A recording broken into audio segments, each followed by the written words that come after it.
రోజువారీ ఒక narrative build చేసి ప్రజలలో ఏదో జరిగిపోయిందనే ఇంప్రెషన్ క్రియేట్ చేయడానికి చేసే ప్రయత్నం కేవలం ఒక మీడియాకు, సెక్షన్ ఆఫ్ మీడియాకు రోజువారీ కథనాలు వండి వార్చి ఇవ్వడం.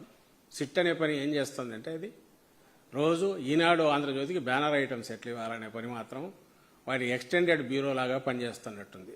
రిపోర్టర్స్ బ్యూరో ఎవరన్నా ఉంటే ఎక్స్టెండెడ్ దీనిలాగా సాయంత్రానికి ఒక కథ తయారు చేసి ఇచ్చేస్తే మరుసటి వస్తుంది. అసలు అడుగుతున్నాం, నిజంగా అది ఇన్వెస్టిగేషన్ జరిగే టీం అయితే అక్కడ జరుగుతుండగానే రియల్ టైంలో ఉన్నవి లేని కల్పించి ఇక్కడ ఎట్లా వస్తున్నాయి? అసలు పోకముందే పోతున్నారనే దగ్గర నుంచి ఎందుకు వస్తున్నాయి?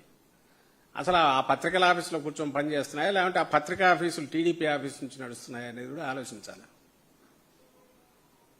చెప్పదలుచుకున్న విషయం ఏంటంటే, ఒకటి, ఇందులో ఆ కంపెనీ ఏదైతే ఉందో దాంట్లో ఎలాంటి ట్రాన్సాక్షన్స్ లేవు, దానికి బ్యాంక్ అకౌంట్ లేదు.